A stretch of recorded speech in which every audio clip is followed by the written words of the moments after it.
මේ වීඩියෝ එක හුඟක් කාලයකට කලින් කරපු වීඩියෝ එකක්. අඩුපාඩු තියෙනවා නම් ඒක නොට සමා වෙන්න. වීඩියෝ දෙකම එකකට දාන්න හිතුවා. එන්නකෝ මාත් එක්ක තේ බොන වෙලාවට කන්න පෑන් කේක් ටිකක් හදාගන්න. ඉස්සෙල්ලාම අපිට ඕනි වෙනවා පාන් පිටි ටිකක්, සීනි ටිකක්, ගාගත්තු පොල් ටිකක්, අවශ්‍ය ප්‍රමාණයට වතුර, සීනි, එනසල්ලට කිහිපයක්, කහ කුඩු. ඉස්සෙල්ලාම තාච්චියක් ලිපේ තියාගෙන ඒකට සීනි ටිකක් දාගන්න ඕනි. මොකද පැණි එක හදාගන්න කැරමල් කරගන්න එපා. ඊට පස්සේ මෙන්න මේ පාට බ්‍රවුන් කලර් වෙනකම් ලිපේ තියාගෙන චුට්ටක් ඉතින් කලවම් කරගන්න හැන්දෙන්. ගොඩක් කළු කරගන්න එපා. තිත්ත රසෙයි.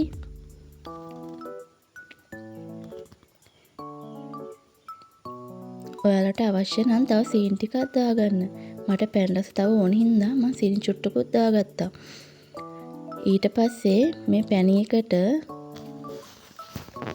පොල් ටික එකතු කරගෙන කවලම් කරගන්න තමයි තියෙන්නේ. ඊට කලින් මට අමතක වුණානේ. එනසල්ලට දෙකයි ලුණු ටිකකුත් දාගන්න. එතකොට තවත් රසයි. ඊට පස්සේ ඒක පැත්තකින් තියාගන්නකෝ. අපි දැන් පාන් පිටි මිශ්‍රණය හදාගමු. පාන් පිටි ටිකක් දාගෙන ඒකට ලුණු කුඩුයි කහ කුඩු ටිකකුත් දාගන්න ඕනි. මෙන්න මේ විදිහට බලන්නකෝ.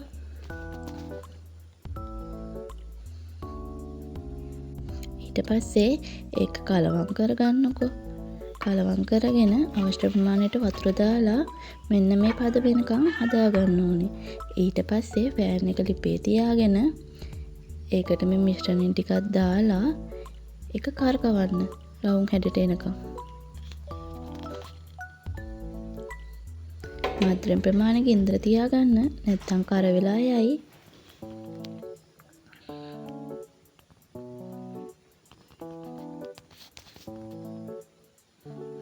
ඔන්න ඔය විදිහට හදාගෙන තැම්බෙන්න තියාගන්න. ඊට පස්සේ ලිපෙන් බාගන්න ඕනි. බාගෙන අර පැණි ටික හදාගත්ත පැණි පොල් ටික තියෙනවනේ. ඒ ටික මේක උඩින් තියාගෙන රවුම් කරන්න තමයි තියෙන්නේ. ඔච්චරයි අනේ කරන්න තියෙන්නේ. ඉක්මනින් හදාගන්න පුළුවන්. කාලා බලන්නකෝ. හරිම රසයි. මේ තියෙන්නේ මං හදාගත්ත පෑන් කේක් ටික. අද අපි කොහිල වලින් රසම රස කෑමක් හදමුද? එන්නකෝ ඉතින් මම හදනවා බලන්න. මම ඉතින් කොහිල ටික සුද්ධ කරගෙන චූටියට කපා ගත්තා.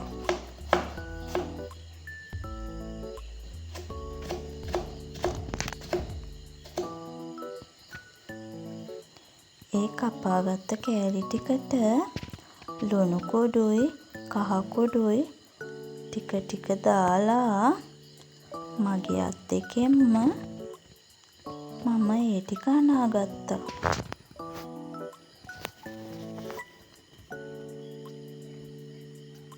පෑන් එකක් ලිපේ තියාගෙන ඒකට තෙල් ටිකක් දාගෙන රත් වුණාට පස්සේ අර කපාගත්ත කොහිල කෑලි ටික දාගෙන රන්වන් පාට වෙනකම් බෙදගන්න. ඊට පස්සේ ඒ බෙදගත්තු කොහිල ටික අපි වෙනත් භාජනයකට අයින් කරගෙන ඊට පස්සේ බෙදපු තෙල් එකේම කපාගත්ත රටලූණු, සුදු ලූණු, රම්ප කරපිංච ඒ ටිකත් රන්වන් පාට වෙනකම් බෙදගමු.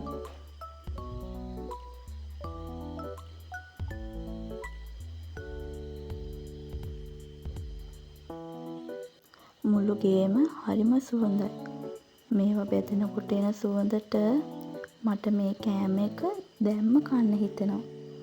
අයියෝ අයියෝ. ඉතින් ගොඩක් යාළුවෝ මගේ මේ වීඩියෝ බලනවා. ඒ බැලුවට ඒ බලන හැමෝම මාව ෆලෝ කරලා නැහැ. ඔයාලා මගේ වීඩියෝ වලට කැමති නම් මාව ෆලෝ කරගෙන යන්න.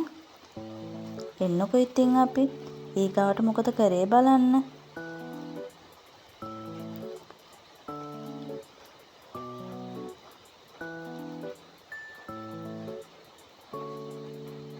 රම්පෙ ටිකයි කරපිංචා ටිකයි බදිනකොට නම් පාට වෙනස් වෙන්න කලින් ඉක්මනට බා ගන්න.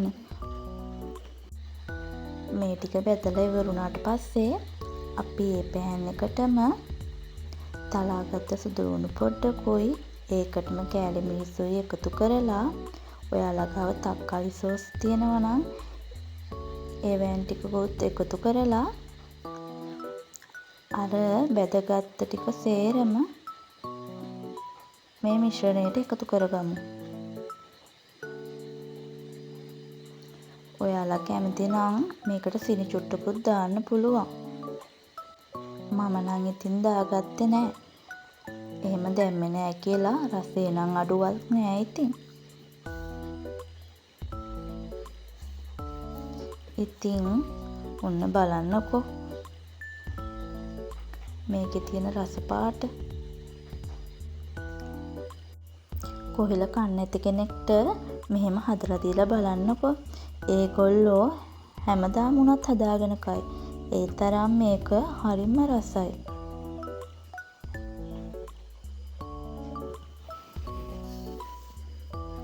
අපි එහෙනම් තව වීඩියෝ එකකින් හම්බෙමුකෝ.